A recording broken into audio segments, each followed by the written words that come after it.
الله الرحمن الرحيم الحمد لله وكفى وسلام على عباده الذين اصطفى أما بعد فأعوذ بالله من الشيطان الرجيم بسم الله الرحمن الرحيم قل إنما أنا بشر مثلكم يوحى إلي أنما إلهكم إله واحد فمن كان يرجو لقاء ربه فليعمل عملا صالحا ولا يشرك بعبادة ربه أحدا۔ انبیاء کرام کے متعلق ایک مسلمان کے عقیدے کیا ہونے چاہیے؟ فرمایا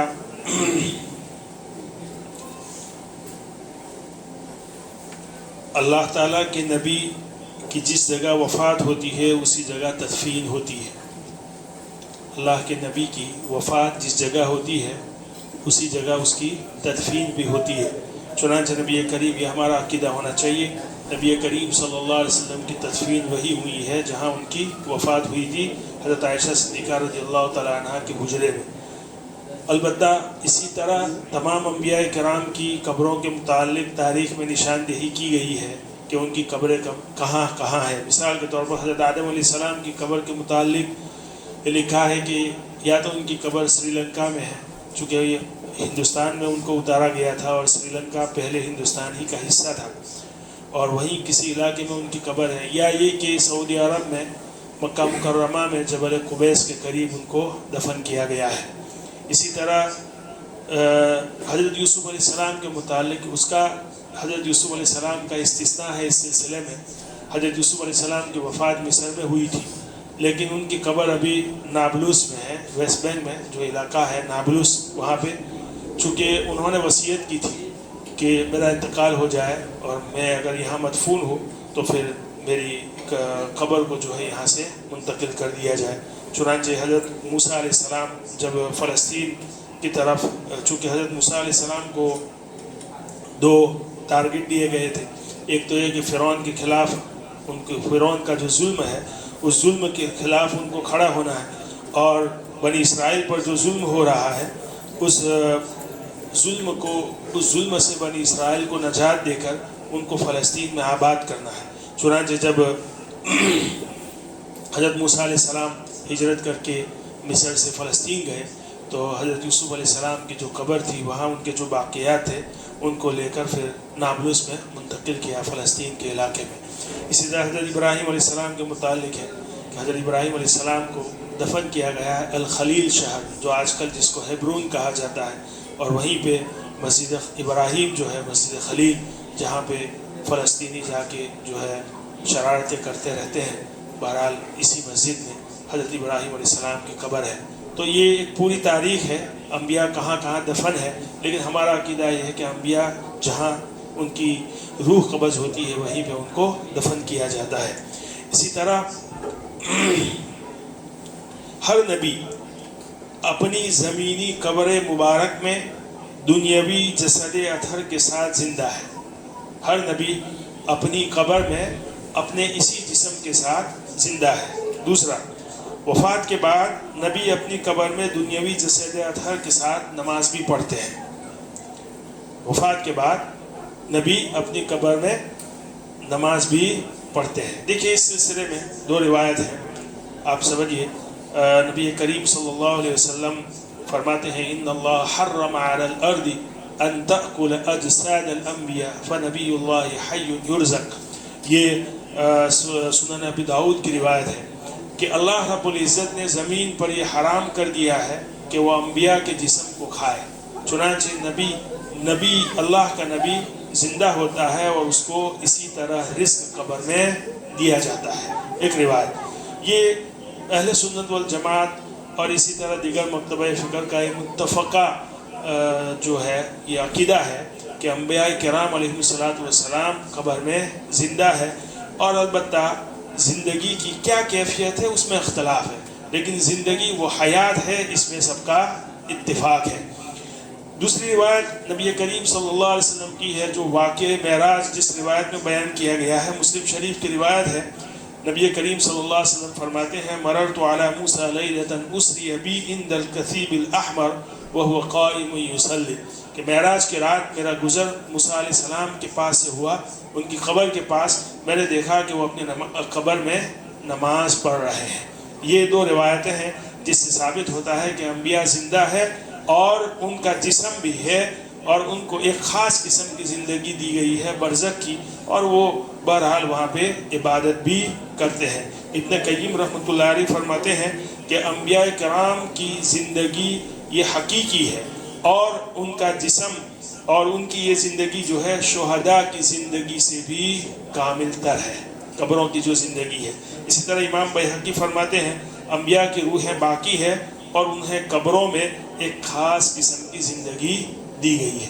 بہرحال یہ ہمارا عقیدہ ہے اور ہمیں اپنا عقیدہ جو ہے صاف رکھنا چاہیے انبیاء کی زندگی کے متعلق۔ اسی طرح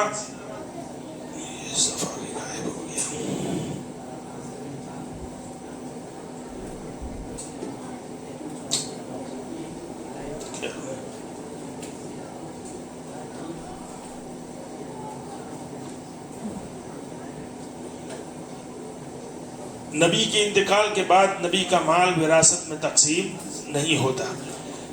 روضہ اقدس کی نیت سے سفر کرنا باعث اجر و ثواب ہے۔ یاد رکھیے مدینے کا جب ہم سفر کریں تو روضہ اقدس کی زیارت کی نیت کریں، یہ باعث اجر و ثواب ہے۔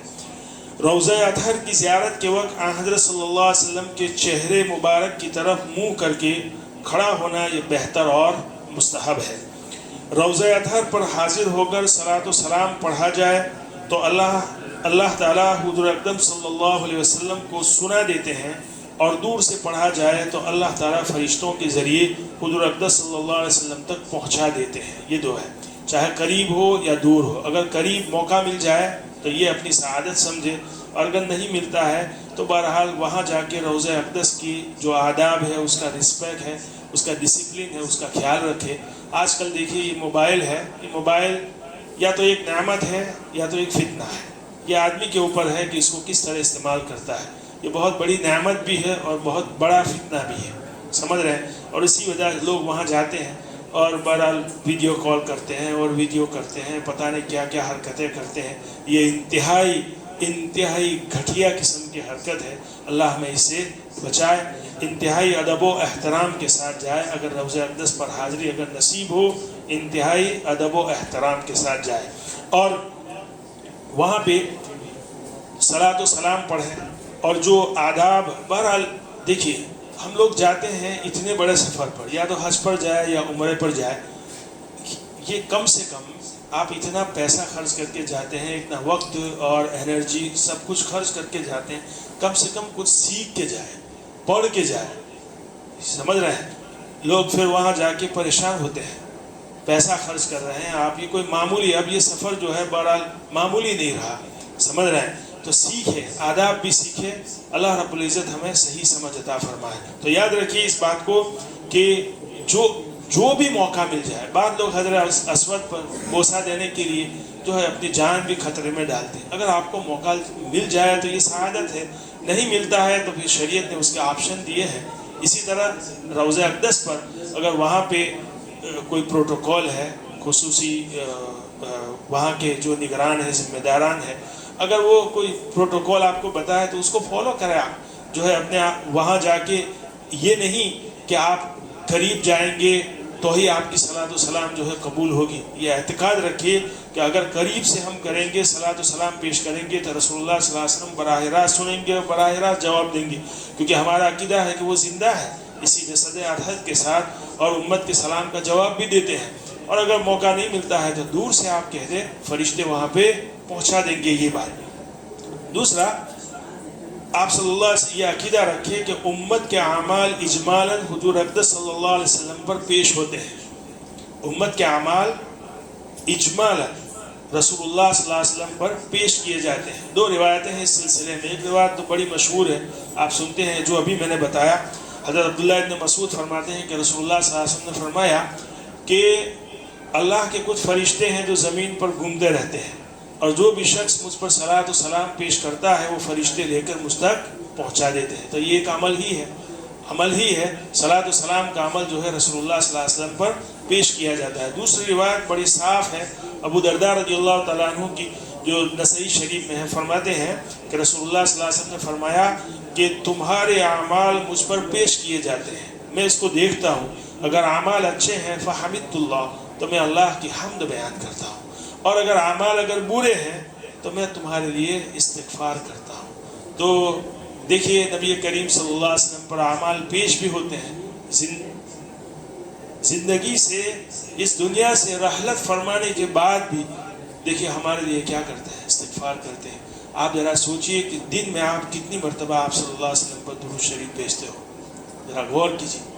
یہ ایک سوچنے کا مقام ہے کہ پوری زندگی تو امتی امتی کر کے اس دنیا سے گئے، لیکن دیکھیے ایک نقطہ یاد رکھیے، ایک آدمی اس کے پاس زندگی کی تمام نعمتیں ہیں، سب کچھ ہے، اور وہ دین کے لیے یا امت کے لیے قربانی دیتا ہے، فاقہ کرتا ہے ایک وقت تک، اور ایک شخص ہے کہ جس کے پاس کچھ بھی نہیں ہے اور اس کو کبھی فاقہ کی اور بھوک کی نوبت آ جاتی ہے۔ دونوں کی قربانی ایک ہی ہے، لیکن دونوں کی قربانی میں فرق ہے کہ نہیں؟ ایک آدمی کے پاس کچھ بھی نہیں ہے اور وہ بھوکا ہے، ایک آدمی کے پاس سب کچھ ہے اور وہ بھوک برداشت کر رہا ہے۔ اس کے مقابلے میں اس کی قربانی زیادہ ہے۔ آپ صلی اللہ علیہ وسلم کیا تھے؟ سرور کائنات، یعنی وہ کتنی بڑی ہستی ہے۔ اللہ کے بعد اگر کسی کا مقام ہے تو کس کا ہے؟ نبی کا ہے۔ سب کچھ ہے، وہ جو کچھ چاہتے تھے اس دنیا میں کر سکتے تھے، جس طرح چاہے زندگی گزار سکتے تھے۔ ان کا فقر تھا، اختیاری تھا، سمجھ رہے ہیں؟ وہ آپ سمجھ رہے ہیں کہ کئی دنوں تک ان کے گھر میں چولہا نہیں جلتا، کیوں؟ وہ چاہتے تو زندگی نہیں گزار سکتے شاہانہ، لیکن کیوں؟ امت کے لیے۔ سمجھ رہے ہیں میرے دوستو؟ میں اس لیے کہہ رہا ہوں کہ کم سے کم آپ دن میں 100 مرتبہ درود شریف آپ صلی اللہ علیہ وسلم کو ضرور بھیجا کریں۔ دیکھیے آپ یہ حدیث دیکھیے، یہ حدیث جو ہے اس سے ہمیں احساس پیدا ہونا چاہیے کہ مرنے کے بعد بھی اس دنیا سے رحلت فرمانے کے بعد بھی امت کو وہ نہیں بھولے ہیں۔ کہتے ہیں کہ میں اعمال کو دیکھتا ہوں، اچھے ہیں تو اللہ کی تعریف کرتا ہوں، اگر برے ہیں تو آپ کے لیے استغفار کرتا ہوں۔ اللہ تعالیٰ جو ہے ہمیں توفیق عطا فرمائے۔ اسی طرح فرمایا حضرت صلی اللہ علیہ وسلم کی قبر کے پاس حاضر ہو کر حضرت صلی اللہ علیہ وسلم سے دعا کی درخواست کرنا جائز ہے۔ یاد رکھیں، آپ صلی اللہ علیہ وسلم کی قبر پر جا کر آپ صلی اللہ علیہ وسلم سے دعا کی درخواست کرنا جائز ہے۔ یہ معاملہ بڑا نازک ہے۔ دیکھیے اعتقاد صحیح رکھنا چاہیے، عقیدہ فاسد نہیں ہونا چاہیے۔ دیکھیے یہ اس کا ثبوت ہے کہ ایک تو یہ کہ آپ یہاں حدیث میں جو ہے بیان فرمایا کہ آپ جائے قبر مبارک پر جائے تو اس کے پروٹوکول جو ہمیں شریعت نے بتائے کہ وہاں جائے انتہائی ادب و احترام کے ساتھ اور صلاۃ و سلام پیش کرے، الصلاۃ والسلام علیک یا رسول اللہ، الصلاۃ والسلام علیک یا حبیب اللہ، صلاۃ و سلام پیش کرے، اور آپ یا تو ڈائریکٹ اللہ سے دعا کرے رسول اللہ صلی اللہ علیہ وسلم کے واسطے سے، سمجھ رہے ہیں؟ رسول اللہ صلی اللہ علیہ وسلم کے واسطے سے۔ حضرت عثمان بن حنیف رضی اللہ تعالیٰ عنہ کی روایت ہے، وہ فرماتے ہیں کہ ایک مرتبہ ایک نابینا صحابی آئے رسول اللہ صلی اللہ علیہ وسلم کی خدمت میں اور فرمایا، عرض کیا کہ یا رسول اللہ میری بینائی کے لیے آپ دعا کریں، دعا کی درخواست کی۔ تو آپ صلی اللہ علیہ وسلم نے ان کو سکھایا، کیا سکھایا؟ کہ آپ میں جس طرح سکھاؤں اس طرح دعا کرتے رہے۔ کیا؟ اللہم انی اسألوک، اللہم انی اسألوک، آپ صلی اللہ علیہ وسلم سکھا رہے ہیں کہ اللہ میں آپ سے سوال کر رہا ہوں، وَأَتَوَسَّلُ إِلَيْكَ بِنَبِيِّكَ بِمُحَمَّدٍ نَبِيِّ الرَّحْمَةِ، اور میں آپ سے وسیلہ پکڑتا ہوں، کس کا؟ آپ کے نبی محمد صلی اللہ علیہ وسلم جو نبی رحمت ہے۔ معلوم ہوا کہ نبی کے وسیلے سے بھی آپ دعا کر سکتے ہیں، تو آپ ڈائریکٹ اللہ سے دعا کریں لیکن نبی کے واسطے سے دعا کریں، سمجھ رہے ہیں؟ اسی طرح حضرت عمر رضی اللہ تعالیٰ عنہ کا مشہور جو ہے ایک عمل ہے، ایک مرتبہ مدینے میں قحط پڑا اور تو حضرت عمر رضی اللہ تعالیٰ عنہ نے دعا کی۔ کیا دعا کی؟ یہ کہا، یہ صاف اِنَّا كُنَّا نَتَوَسَّلُ إِلَيْكَ بِنَبِيِّنَا، کہ یا اللہ جب ہمارے نبی زندہ تھے تو ہم ان کے وسیلے سے آپ سے دعا کیا کرتے تھے۔ یہ حضرت عمر کے الفاظ ہیں کہ ہم ان کے وسیلے سے دعا کیا کرتے تھے، اب وہ اس دنیا میں نہیں ہے تو ہم